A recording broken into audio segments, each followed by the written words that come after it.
My friends, the great experiment. Prodigy. Prodigy. Hidden. Trick. Would you look at that? The greatest trick. And you people, you're all astronauts on some kind of star trek. The greatest trick. Welcome to Greatest Trek. It's a new Star Trek podcast by the makers of The Greatest Generation. I'm Ben Harrison. I'm Adam Pranica. Wow.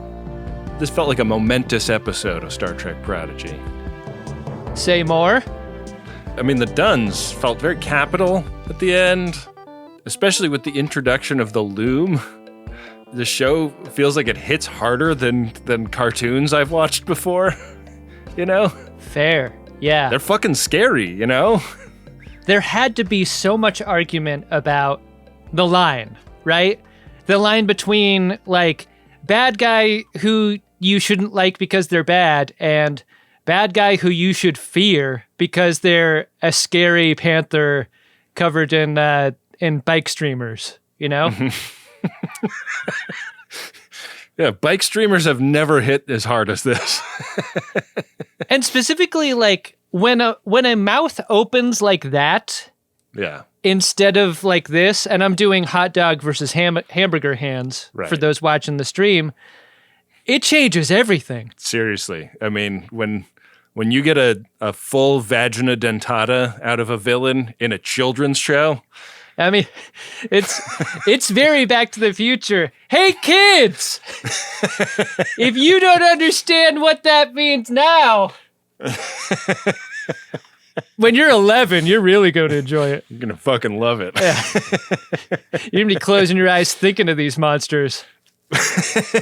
You're going to be begging for them. Yeah. Yeah, I mean, like, I don't know. I know that, like, the world of animated entertainment is not entirely focused on children. Far from it. There's, like, amazing... I really enjoyed Scavenger's Reign.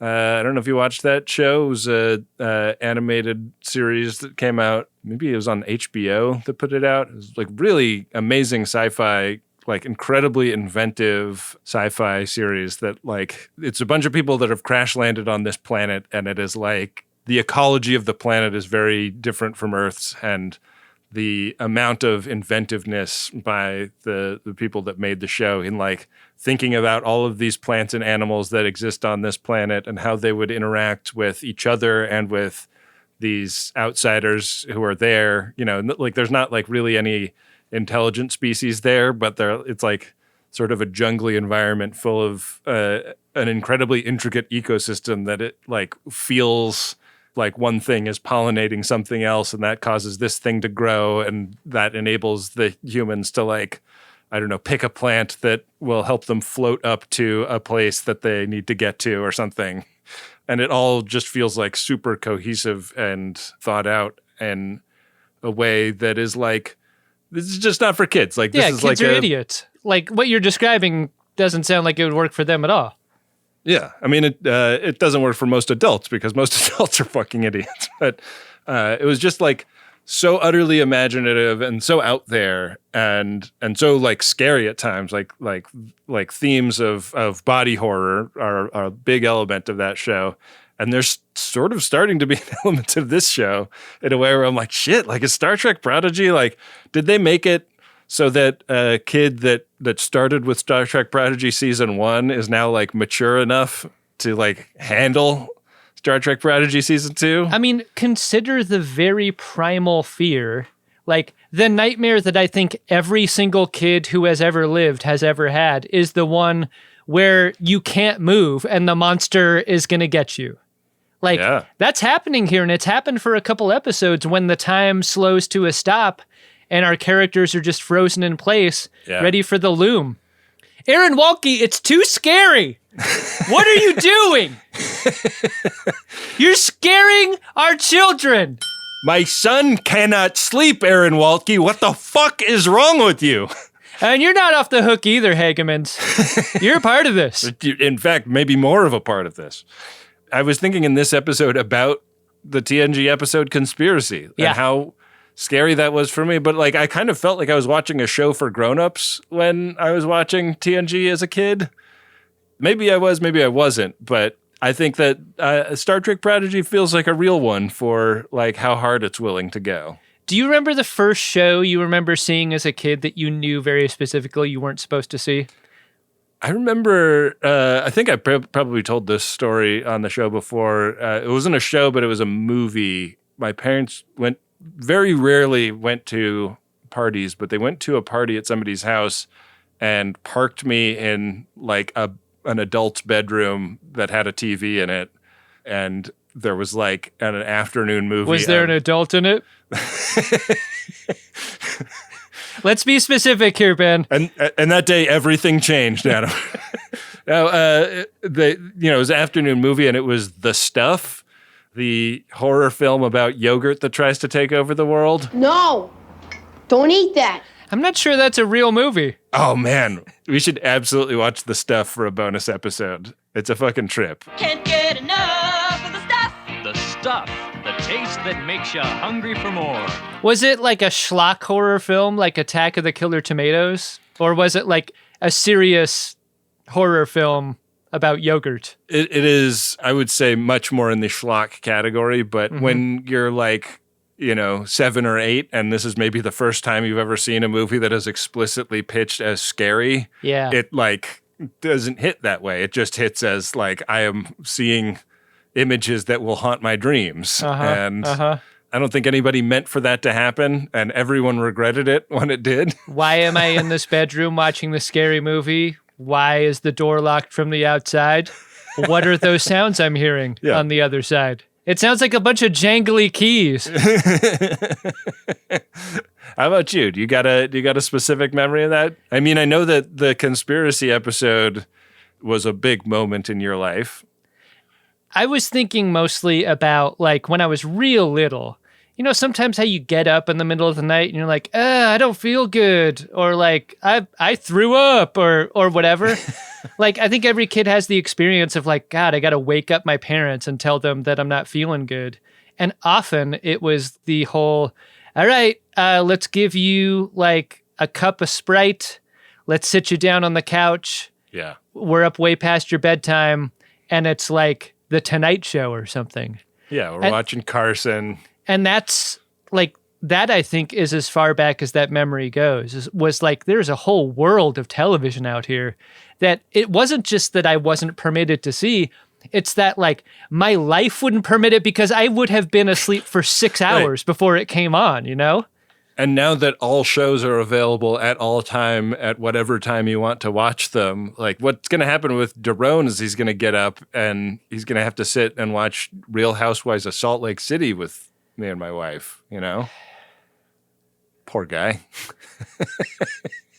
I mean, you read about it all the time, just in what sort of intellectual trouble today's youth is on the path toward. And I just don't know how that's possible. Yeah. Given the example you just cited. Yeah. He's going to grow up thinking Vida tequila is probably the best tequila. It's just too bad that so much of the old Carson catalog has been taped over and destroyed, Yeah. What we need more than ever is old episodes of Johnny Carson. That's what I think. Raise them right. Well, instead of being raised right, these kids are being eaten right on today's episode. It's Season 2, Episode 10 of Prodigy, The Devourer of All Things, Part 2. You know the greatest danger facing us is an irrational fear of the unknown. On my mark, go fast.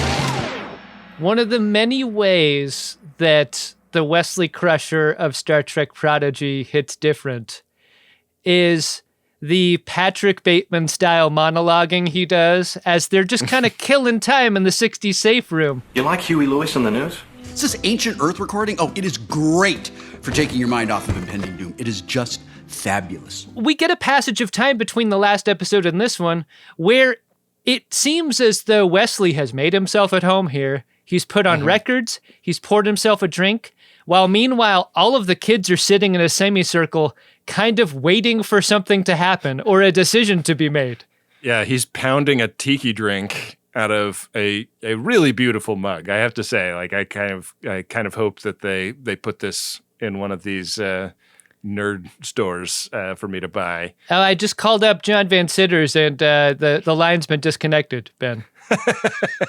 Actually, can't even leave a message there.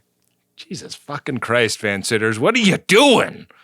Leaving money on the table. But yeah, he's got to return some videotapes, and he's not really giving them any context for what's going on or where they are or what's brought them here. Like, nor do you see the anguish in Wesley that's like, I wish I could tell these kids, but I can't because it's too scary. Like, there's none of that about Wesley at all. Wesley is the chillest person in the room. Yeah. And that's part of what is really frustrating the kids. It's like, do you know where we just came from? A fucking ziggurat with bike streamer panthers attempting to kill us. The Loom? Right. Yeah, we'll be fine. We learn a couple of important to Star Trek nerds pieces of canon information here. The Travelers and the Supervisors are part of the same organization. The Supervisors are field agents that the Travelers send to different time periods. Terry Gar, still just a secretary, not part of either of these factions, as I understand it. Right. Her nose, it's impossible to say what condition it's in at this point. It was all I could think about.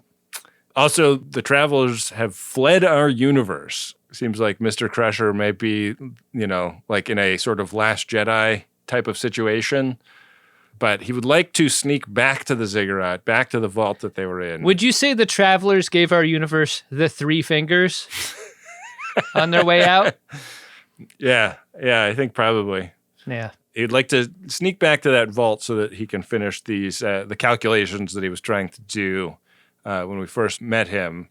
But they got to kind of wait for the coast to be clear because these bike streamer panther baddies, you can't just fight them. They're unfightable. Yeah. They're unkillable. The feeling is, while they're in the safe room, that the Loom can't find them there, right? Right? And almost as soon as they mention it, they start hearing the sound of the Loom.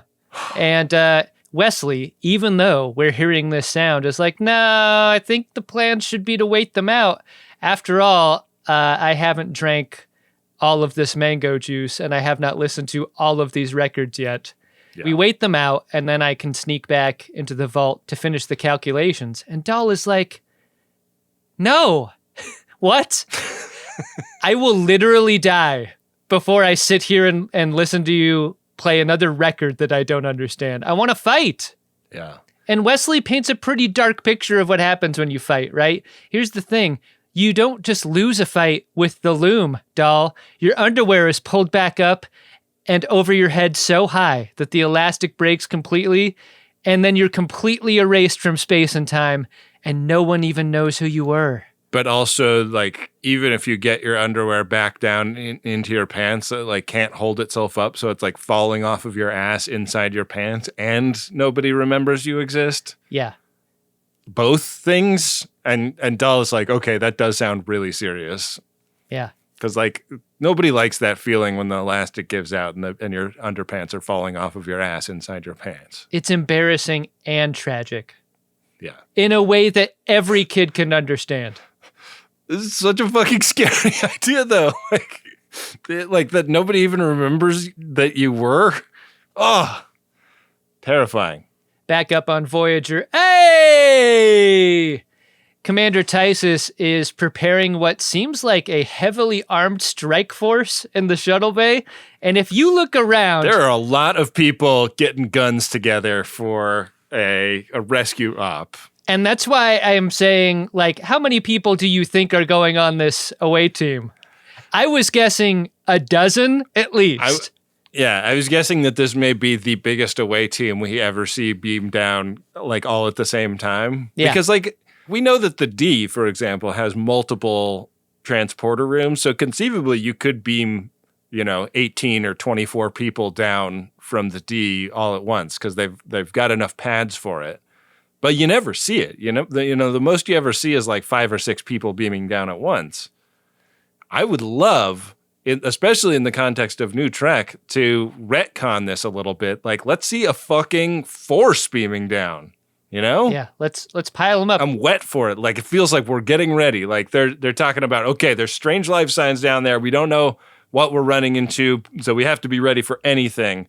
And, Maj'El is like, I want to go on this mission. And there's some debate about whether they can also send a cadet along with the dozens and dozens of heavily armed Starfleet officers that are preparing for this mission.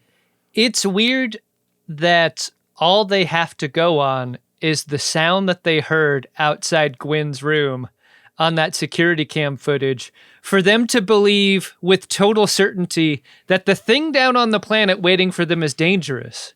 I thought that was so unusual that, they're getting so armed for something they know so little about at this moment. Yeah. They really are going down there to shoot this thing or things. It's like sending a detachment of Space Marines into a very valuable installation on LV-426. Absolutely badasses. Let's pack them in. Tysus is like, it's a panther planet. It's a bike streamer planet. It's a ziggurat planet. Insufficient mana. Summon more ziggurats. So Dr. Mark has some brand new temporal discriminators that will work better than the one that Gwyn's wearing. Yeah. And I just want to say, on behalf of me and Adam, we're against temporal discrimination, but Dr. Mark is for it. No, you've seen the way time travelers drive. Come on. No, Adam, come on. For the sake of the show and not All I'm saying is that if you're a time traveler, I don't want you anywhere near my water fountain. I just want you to walk that back because we're in a world where that kind of thing can go out on social media and really be taken the wrong way. We personally, the two of us both and the show are against temporal discrimination. I am so tired of time travel being taught in schools. I will homeschool my child before they're taught time travel. We think it's fine for children to know about time travel and not something that is age inappropriate for them to wrap their minds around, because if, we can be around, so can time travelers, and that's fine. That's just part of life. Janeway initially denies Maj'El's request to join the team. Maj'El's case, as it's made, is like, look, I got this connection with Zero. It's not anything weird or creepy. We're just empathic in some compatible ways. And look, you could use a tricorder when you're down there, and that's fine. But how about a mind tricorder, like the one I've got? And Janeway's like, yeah, funny, you're a kid. And there's bike streamer panthers down there, so no. Until Commander Tysus promises to die protecting Maj'El, and he seems a little enthusiastic about doing that. I mean, Janeway has nothing but respect for this because she's like, oh my God, it's almost like Tysus wants to blow up the ship of himself. It's like he's setting self-destruct of his body to protect Maj'El. If you were to die, Commander Tysus, I could grieve you minimally. I barely know who you are. You've been on screen very little over the past few seasons. Now I'm going to rub an Andorian antenna across the foam on my microphone. That's nice. So, request approved. That's all Tysus had to say. Yeah. And then we see 3 whole people beam down to the ziggurat. Tysus, Maj'El, and some random poor bastard named Ensign Middleton. Yeah. They should have just beamed him down into a fucking pile of slush. like saved him the effort. Yeah. The greatest trek Is yet to come. They start walking around this temple. It seems a lot darker than the last time we were here. I think that's because they don't have blue lights, Ben. It's a blue light. What does it do? Turns blue. There you go.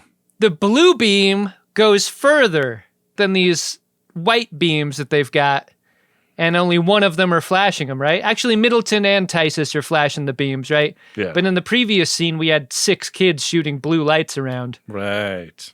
It was gonna look better lit. So, yeah, it's very clear that they're being hunted right off the bat, and suddenly time starts to slow down. And you realize as Tysus starts reaching in increasingly slower motion for his armband that they did not have their temporal discriminators on when they started this mission. What were they waiting for? I thought I knew what this tech was for until that moment. until that recognition, and now I don't. Yeah. Anyways, the red shirt gets red-shirted immediately. His underwear is pulled up through him by the Loom like it's a fucking Tarsem Singh movie. And he's a horse.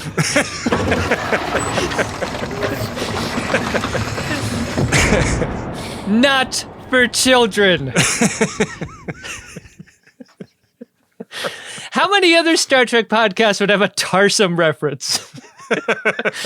When reviewing Star Trek Prodigy, I fucking dare you to find one. I don't think they're out there. Yeah. I think this is why you come to Greatest Trek for these reviews. Yeah. And why it was worth waiting for our Prodigy Season 2 reviews, you know? Absolutely. This poor bastard. Ugh.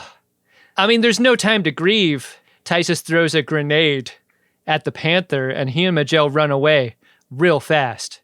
And they remember Middleton, which I was wondering about. But it seems like maybe because of something that happens later, it has something to do with the armbands. With the emitters. Yeah. Yeah. They're like, boy, Ensign Middleton was a terrible driver. And, God, did you notice how bad his food smelled in the lunchroom? Again, we think that that's fine and good. And it's a rich tapestry, like the more people from the more different time periods, the stronger our society. That's the perspective of this program. I just feel like the Middletons should stay in a different part of the ship than the rest of us. I think that just makes a ton of sense, right? You're saying like our time period for people from this time period kind of a perspective? Because that's, again, the opposite of the perspective of this show. I'm just trying to convey that these time discriminators allow them to remember Ensign Middleton in the way that they did remember him and think about him. So as they run, they're talking about Tysus's duty both to please that booty and also to protect that booty. He swore to Janeway that Maj'El was going to survive. I was wondering when he was going to eat a mouthful of phaser. How soon that was going to happen. They get ready for an emergency beam out, and Maj'El is kind of a wild one for this. She grabs her communicator and throws it off of her birdie as the beam up is happening. So when Tysus materializes on the transporter pad, he's just standing next to a communicator, and there's Janeway, and he's like, "Oh man, Maj'El didn't come up here, and also we lost Middleton." And Janeway's like, "Who the fuck is Middleton?" She doesn't remember this guy. This is an illustration of the thing that was described to us by Wesley Crusher. Right. Terrifying. Imagine if they'd sent the legion of Starfleet officers that we were kind of hoping for. It would have been great. They were just like, there were only ever 12 people on this ship. That's how we left Space Dock. If there's nothing wrong with me, maybe there's something wrong with the universe. It's such a great connection of the dots between the two scenes of what happened previously where Wesley described this effect. And sure, you may understand a little bit about it in that conversation, but to actually see it in practice helps you understand it even more. Yeah. So yeah, RSVP Middleton. Who is Middleton? Alone, Maj'El is now sneaking around the ziggurat, and she finds the vault, goes in there, and I guess is in the same place but a different time or a different dimension or something as the gang now. So is able to connect telepathically with Zero. This takes the form of a phone call where Maj'El is talking to Zero on a phone in the Gary 7 office. And Wesley is very agitated about this because the Prodigies want to bring Maj'El into the groovy 70s office environment, but Wesley says that if they open a portal back to the ziggurat, that will give away their location to the Loom, and that's really the last thing they want to do. This is a theme, isn't it? This is the kids wanting to do a thing, to take action, to do something, and Wesley saying no. And this is what makes the moment where Dahl kind of goes through Wesley and hits the buttons on his own feel so righteous. It felt great. So in hitting those buttons, we're dropping Maj'El onto the couch into Zero's lap in the safe room. And Maj'El's confused, and not just about where she is. It's a little weird that Zero has a body, right? And that it's getting uncomfortable in the lap where she's laying the longer she stays there. What's going on here, Zero? You have begun to grow beyond my programming, in the words of the good doctor. Very like intense rise in the humidity in a very specific part of the room. Yeah. And Maj'El is like stroking Zero's face.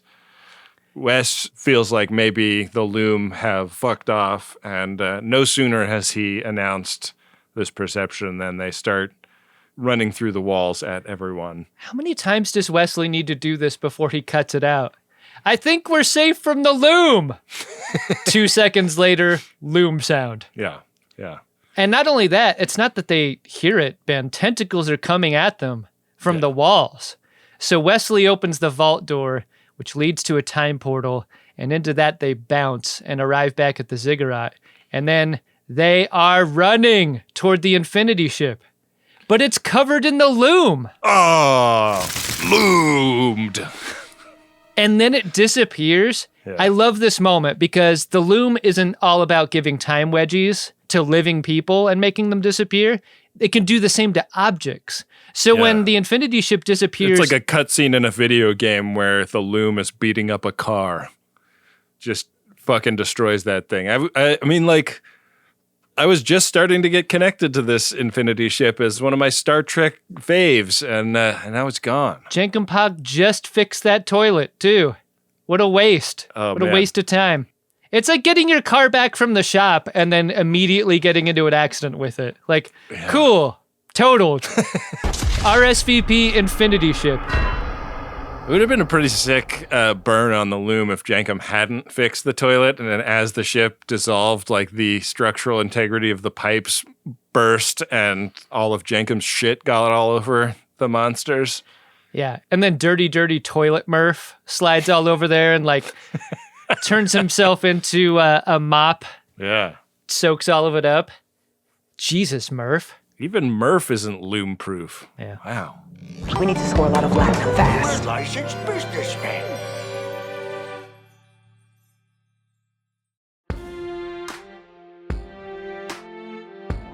Well, there's a new ship. She's got the right name. She's got the right name. Now, you remember that, you hear?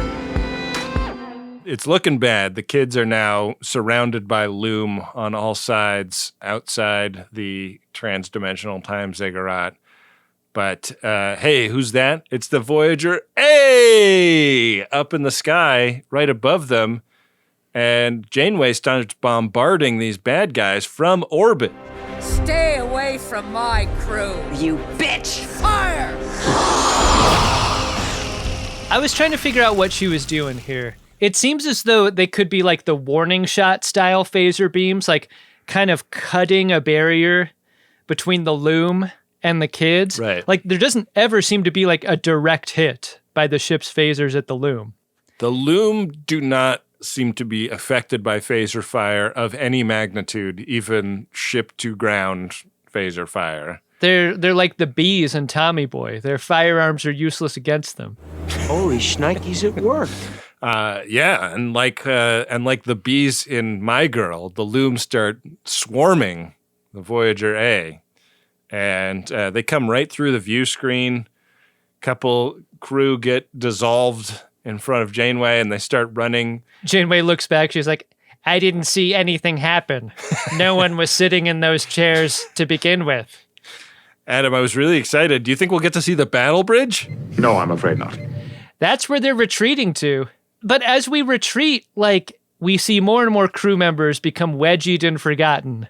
And it doesn't seem like all the time discriminators in the world are going to help. Like, they're getting routed here. Yeah. The armbands are in short supply. I mean, which I think is good, right? Like, less discrimination overall would be better. What do you think of combining the idea of discriminators and the idea of wearing an armband?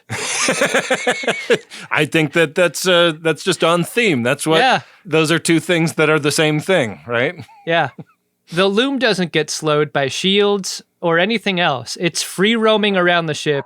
And in 6 Bay, Dr. Mark's mobile emitter is whacked off of him as he fights with one, and that sends him back to the holodeck. Yeah. Which is, I would say, where Dr. Mark has probably whacked off the most. Gnome is hiding in the shuttle bay like a fucking coward. That's the implication here, right? Counselor Tusk is like behind some barrels of something. Yeah. And when he's found, he's like, oh, yeah, I mean, we all agreed we were going to fall back to here, correct? Mm-hmm. This is an act of self-preservation, which is actually a good thing. Yeah. Yeah. Janeway, not interested in merely self-preservation, has gotten behind the wheel of a shuttle and has just blasted the heat out of these phaser banks. Yeah, so hot that she had to take off her Admiral jacket and become tank top Janeway, her most powerful self. And she's also matched the phase variance of the WEPs on the shuttle to that of the Loomers. So she is able to actually maybe hurt one or two of them as she shoots at them and then fly the shuttle away from the ship, presumably drawing Looms with her. And she crashes up on the veranda of the Time Ziggurat. Yeah. I mean, this dogfight is interesting to me because it seems like when it begins, Janeway is going to be the aggressor and the winner, having done the phase variance thing. But once she starts shooting torpedoes, like it's clear torpedoes don't work either. It spins both of them out. And when they crash, I just don't know how anyone can live through that. But she does. Yeah. So now we're back in the vault where all of the protégés have gone with Wesley, and he's got them standing on the glowy floor panels, and he's doing his calculations. And he's like, "Okay, you're gonna stand exactly where I tell you to while I figure out exactly what needs to happen to save the Prime Universe, and make sure you don't open your eyes and look at what happens inside my glowy column of light because you might see things from the future." And Dal opens his eyes and sees something horrific and unspeakable in that column of light.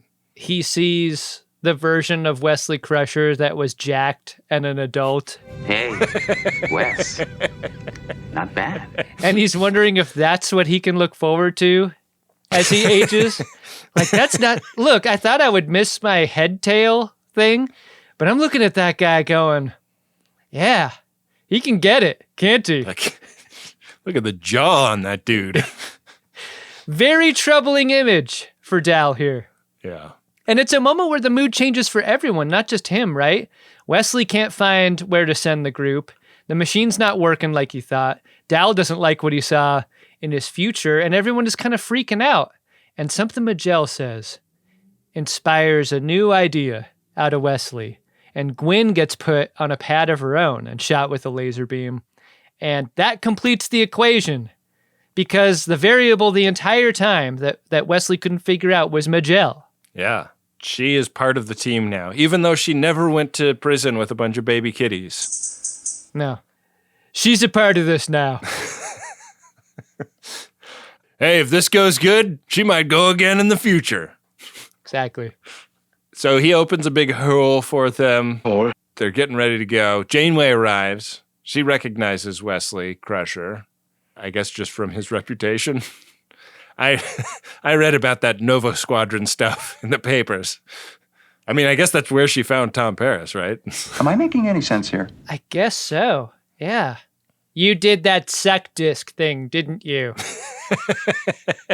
I heard about you, Wesley Crusher. Yeah. Janeway puts it together real fast, right? She knows that it's Wesley that's been the puppet master the whole time. Yeah. You were that voice from the orb, huh? That was you? I was really kind of detecting a has made out with Robin Leffler energy from that orb, so it's starting to make sense. Not a lot of time here. Janeway is like, all right, we gotta evacuate to the Voyager. Hey! But Wesley says, actually, the plan is to send this group of kids through this portal you don't really understand. You're gonna have to allow it because everything depends on it. And in this 5 seconds of explanation, Janeway considers and allows this to happen. So they go and they leave Janeway and Wesley behind. Yeah. And Janeway is getting ready to start popping off, and he just drops her through a hole back onto the bridge of the Voyager. Much like Maj'El falling into the lap of Zero, there is also a strange protuberance from the seat part of the command chair. Jesus. What did you do, Wesley?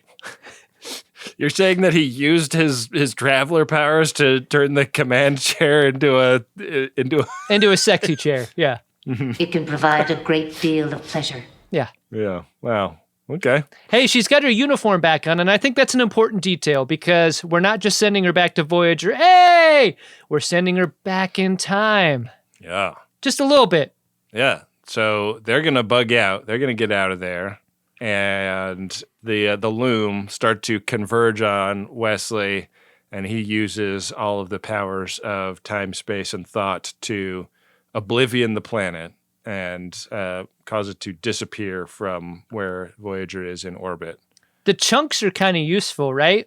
Yeah. Like if a planet's not there that you're expecting to be there and a bunch of planet chunks are in space, that kind of helps sell it. But those chunks were there when they first showed up too. So it's like it was useful in like helping me understand where they are going in time, not just in space, like, oh, like this is from before. So the kids wake up on the side of a great big sand dune that's kind of mountainous. It's like up over a cloud layer. They all start to come to. It's a red planet. It's a sandy planet. It's a chafing planet. And off in the distance, right on top of that same ridgeline, is the protostar. Yeah, but it's looking pretty shabby, right? Like, this is what happens when you don't put your protostar under a car cover and keep it in a barn. This is what happens to the classics when they're left out to weather this way. You gotta, turn the engine over every so often. You gotta rub the paint coat with a diaper, keep it shiny, Speaking of weathered, out on the saucer, thinking contemplatively while he sits out there eating a can of oysters or something, whatever old men tend to do when they're having a think, looking into the middle distance. There's old man Chakotay, and look at how grizzled he is. Yeah, looking great. Yeah. He's got his Riker beard. It's been there a long time. He just wants to be left alone. Or does he? Is he going to be excited to have 7 children run up to him? I think we know the answer to that question, Ben. Sounds great. What's your answer to the question, did you like this episode? She'll always bring it home. I like this episode a lot. I was like, I think my reaction that I was having when we marined on this episode is that I was just so blown away by how grim things get in this episode. Like, on-screen character deaths by red shirts, it felt like really intense. And I know that all gets kind of like hand-waved away by like turning the clock back just enough to make it so that they didn't die. It's time travel. But this feels like a massive turning point and like a singularity in the season where like after this, I don't know where it's going. Like, would you say it's a singularity? I would. Okay. I would, Adam. All right. Looking forward to the back half, as it were. How about you? I like this episode a lot. However, we've already done the dun-dun-duns when we find Chakotay at the end of the episode. I think we've done it multiple times now. Is this supposed to hit different because he's old and grizzled? Yeah, I think it lowercases the D's for me by making it... Here's another D word, derivative. Wow. Of some other endings, Yeah, but I feel like this is a different Chakotay that we're finding. So doesn't the discovery of the protostar re-upper them? I would argue, Ben, when you age, you're the same person. Same as you ever were, just a little bit older, maybe a little bit wiser. Maybe some regrets, but all in all, a good life. Wow, what a luxury. Yeah. You want to see if there's anything luxurious in the Priority 1 inbox?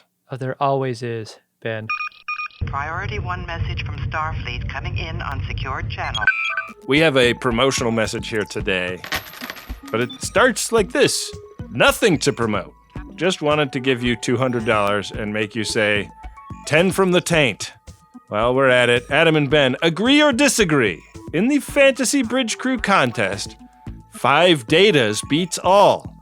Areas with herogen activity are herogenous zones. Misophonia is real. Archer is a great captain and not at all annoying. Rascals forever, fuck you, Plavim. And last but not least, Adam still owes viewers a Coco no-no. Jesus, 10 from the taint? Get off my back. All right, so do you agree that in the Fantasy Bridge Crew contest, 5 datas beats all? It does, yeah. Yeah, I mean, that's going to win 10 times out of 10.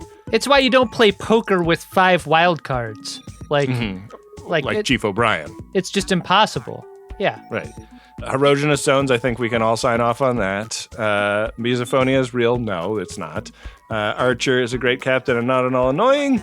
Strange collection of words that don't seem to have any meaning in the way that they're assembled.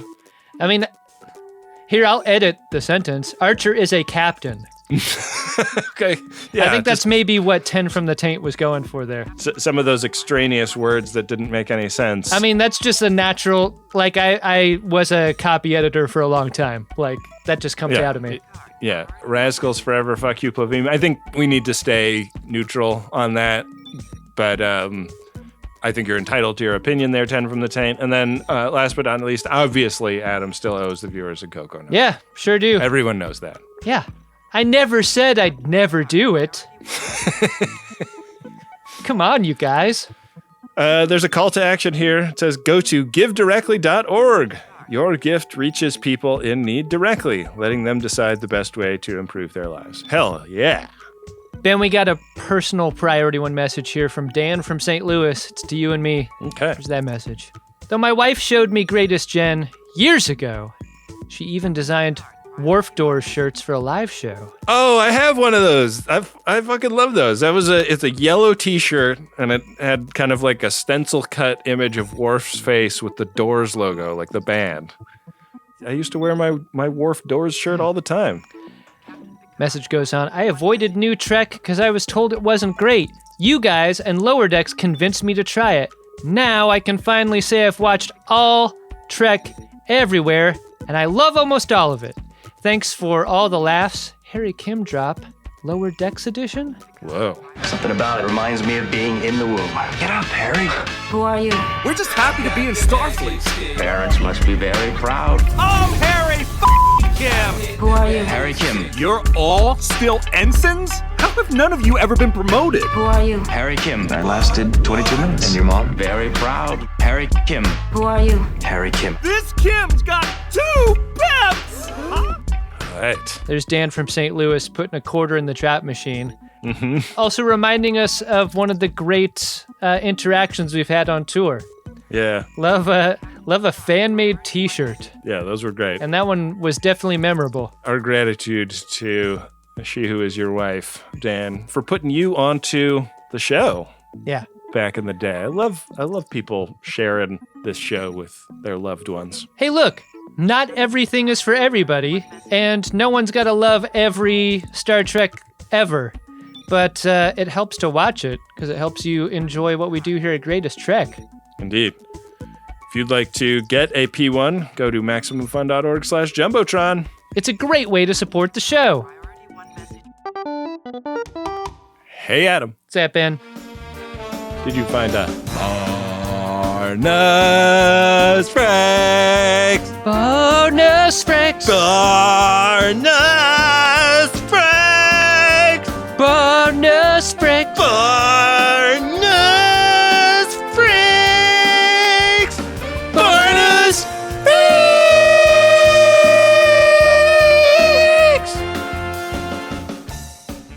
I think it's going to be Wesley until it's not. Okay. If he's in an episode acting the way he's acting in this episode, and the previous one. Yeah.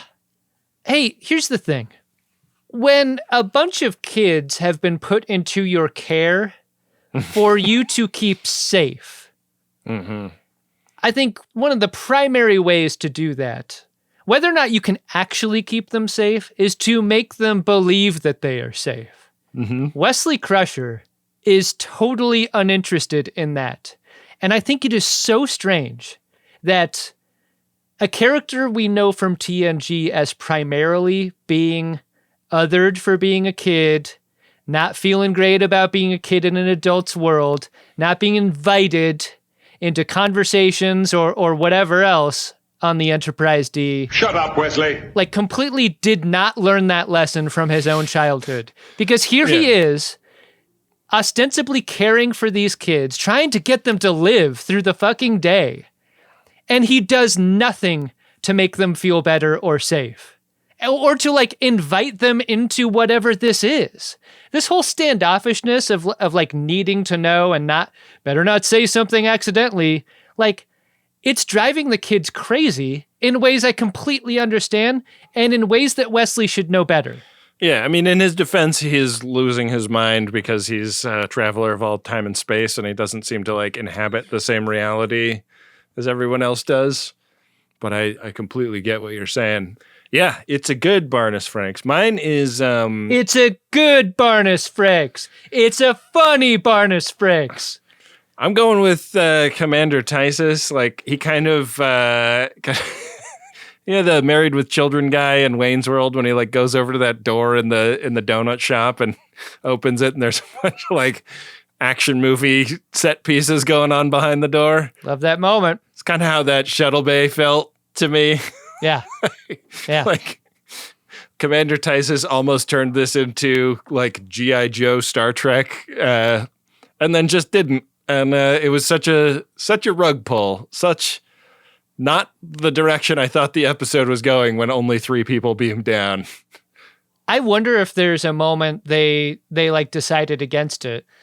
Like, I wonder if there's a final cut or whatever to an animated series where, like, they assembled the episode. There was an army of people from Voyager A that's beamed down, and they're like, actually, that reads weird.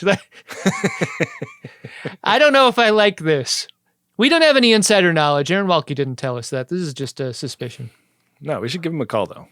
He said we could call him. We got to call him on one of these episodes.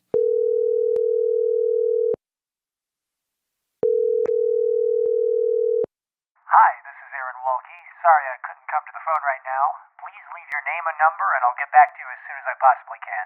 Oh, and if this has been an Adam, please stop leaving me voicemails about Prodigy Season 2.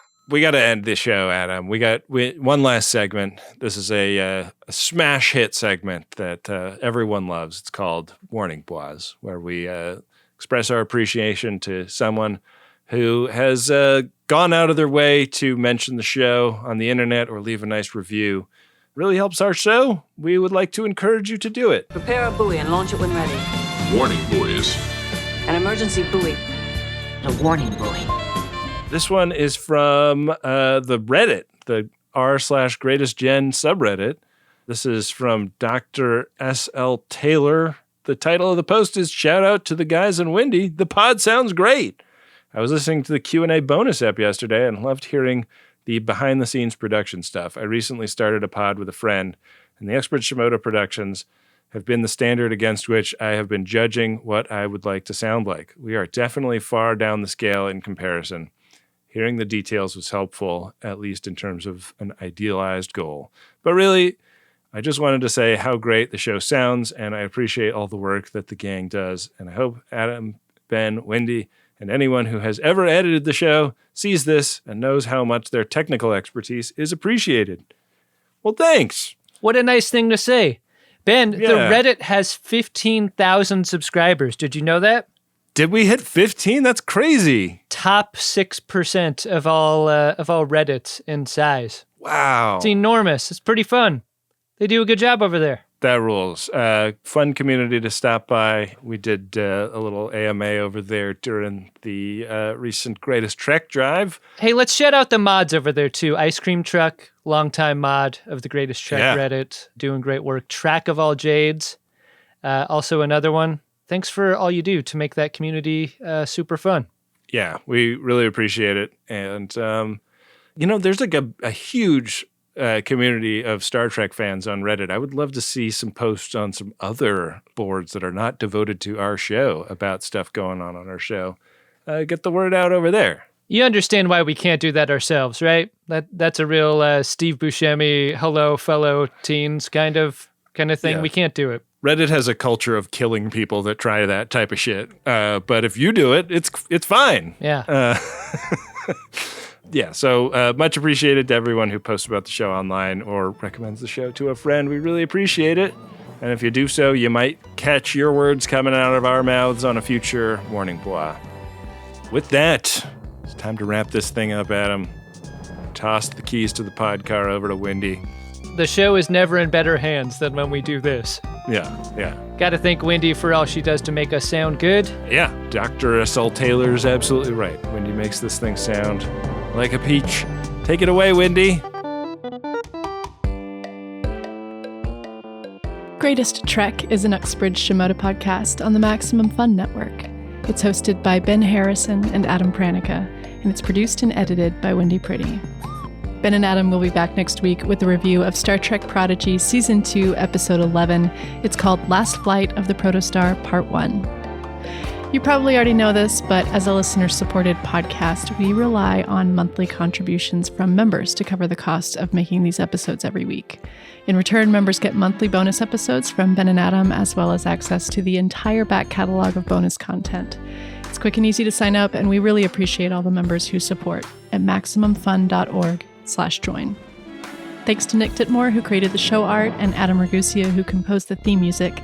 Thanks to Rob Adler and Bill Tilley for their work on the @GreatestTrek social media pages. Follow those accounts and use the hashtag GreatestTrek when you post about the show online. We're also on YouTube, so make sure you're subscribed to the channel, and you can find all of the fun merch at podshop.biz. Thanks for listening. We'll see you next week on Greatest Trek.